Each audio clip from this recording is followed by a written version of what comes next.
भगवान शंकर तो भीतर निरंतर डूबे रहने वाले हैं। भगवान शंकर तो निरंतर समाधि में ही डूबे रहने वाले स्वभाव के हैं।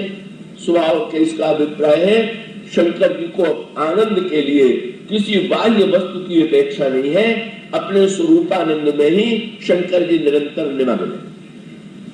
लेकिन पार्वती कौन है?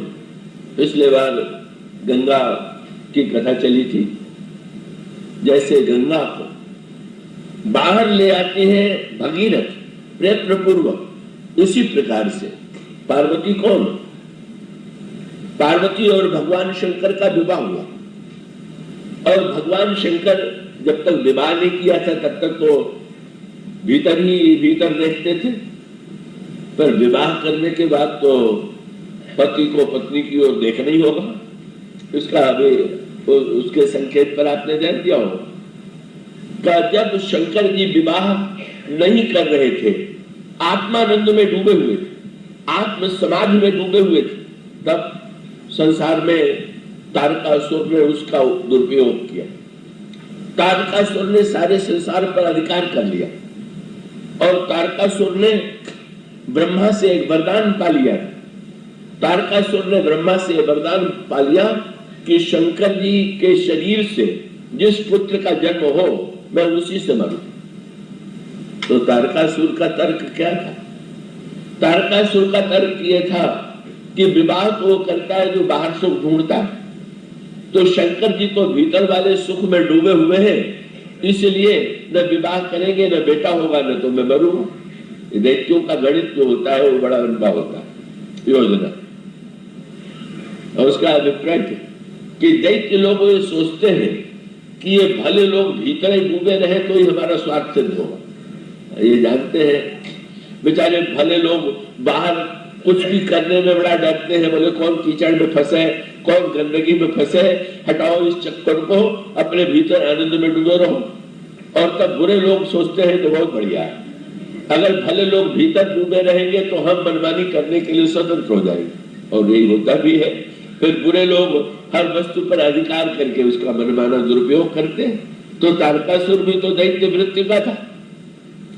तारकासुर ने भी यही कह दिया कि शंकर जी का बेटा मुझे मारे तो मैं मर जाऊं। शंकर जी अपने में डूबे हुए।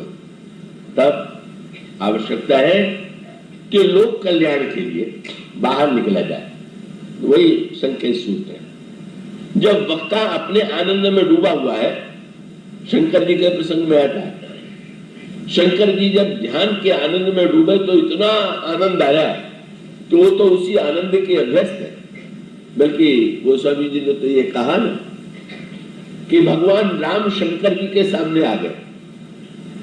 भगवान राम का दृष्टिकोण जो है लोक कल्याण का है, क्योंकि राम राज्य का की स्थापना जो है वो श्री राम का आदर्श। तो राम राज्य की स्थापना का अर्थ क्या है? अकेले व्यक्ति का आनंद राम राज्य नहीं, जिसमें सब सुखी हो, सब आनंद मग्न हो, कोई दुखी न हो, राम राज्य। तो राम राज्य कब बनेगा?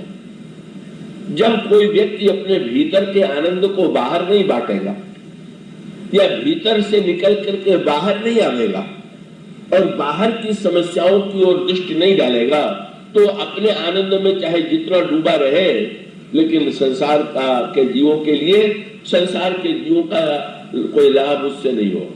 इसलिए भगवान राम आए, और भगवान राम ने आकर के जब आए तो शंकर जी को नेत्र मूंद करके भगवान राम की ओर बाहर देखना पड़ा। और तब भगवान शंकर से उन्होंने कहा कि मैंने सुना है कि आप बहुत बड़े दानी हैं। उन्होंने कहा महाराज लोग कहते हैं, मैं थोड़ी कहता हूँ। बोले नहीं, आज तो मैं दान मांगने आया हूँ। क्या?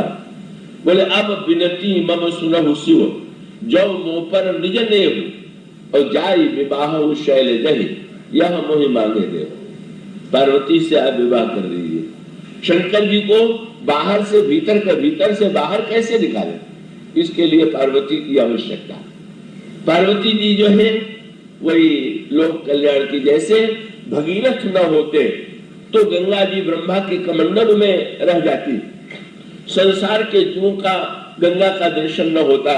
इसी प्रकार से अगर पार्वती न होती तो पार्वती न होती तो भगवान शंकर के अंतःकरण में जो दिव्य भक्ति का रस है, कथा का रस है, आनंद का रस है, उससे संसार के जीव वंचित रह जाते। इसलिए पार्वती कौन है? विवाह का अर्थ क्या है?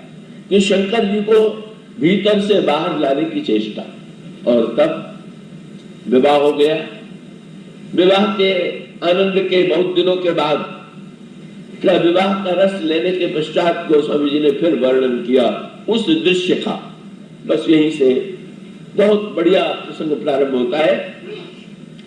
ये जो शंकर जी ध्यान करते हैं और कथा सुनाते हैं, ध्यान करना माने भीतर जाना, कथा सुनाना माने बाहर आना। और दोनों के बीच में भीतर भगवान है, बाहर जनता है, बाहर व्यक्ति है, और भीतर भगवान से आनंद लेकर के बाहर के व्यक्तियों को बांटना है।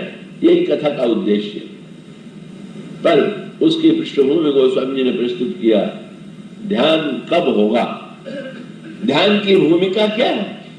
और उसका अर्थ ये है कि जब तक उसके उपयुक्त काल न हो, देश न हो, वातावरण न हो, व्यक्ति न हो, तब तक न तो ध्यान का आनंद आप ले सकते हैं और न तो कथा का आनंद ले सकते हैं। इसलिए इस प्रसंग के पहले जो पंक्तियां आती हैं उसमें ध्यान की पद्धति का सर्वोच्च वर्णन किया गया।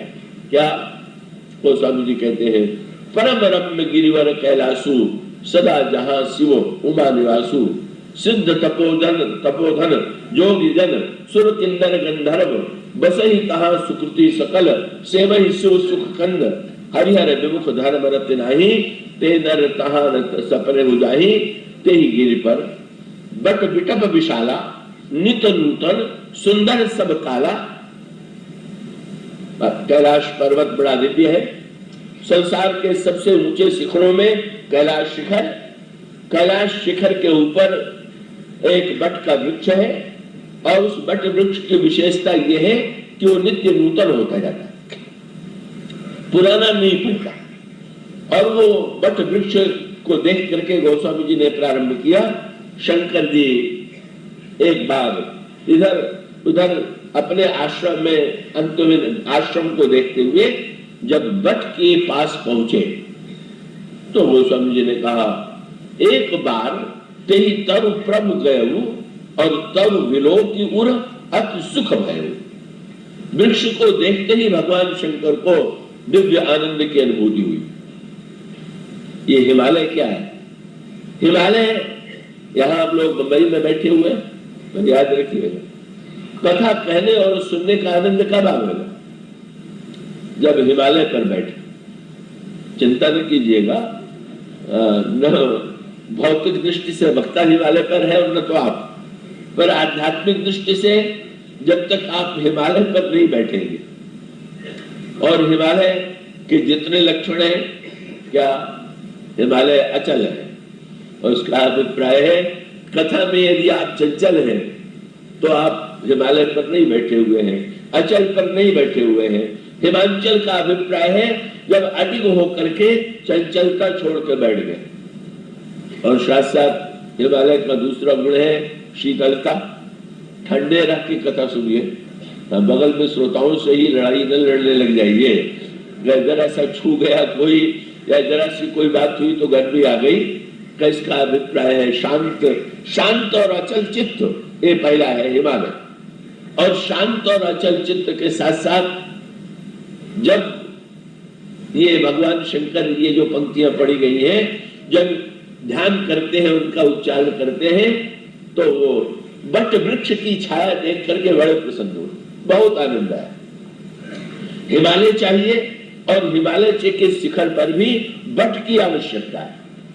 और बट की आवश्यकता पर गोस्वामी जी ने कहा, इतना आनंद आया शंकर जी को कि निजकर दास नागरिक उछाला, किसी चेले को नहीं बुलाया, स्वयं आसन लिया और बट वृक्ष की छाया में आसन लगा करके बस इतना अच्छा लगा कि बट की छाया में बैठ गए।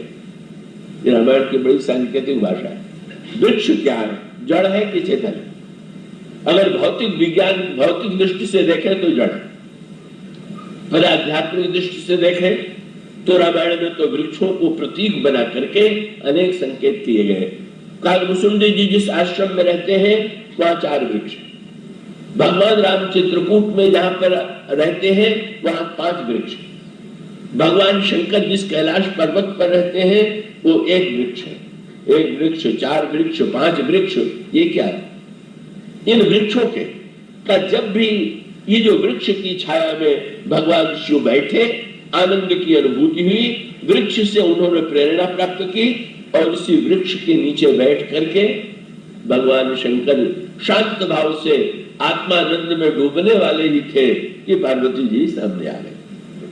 और पार्वती जी जो ही आई, अब भगवान शंकर तो बाध्य है, प्रिया पार्वती उनकी अत्यंत प्रिय है, उनके लिए भगवान शंकर बाएं भाग में आसन देते हैं और पार्वती जी उनके बाएं भाग में बैठ जाती है और बाएं भाग में बैठ करके फिर उनसे प्रश्न करती है, कथा जो सकल लोक हितकारी, सोई पूछन कह शैल कुमारी।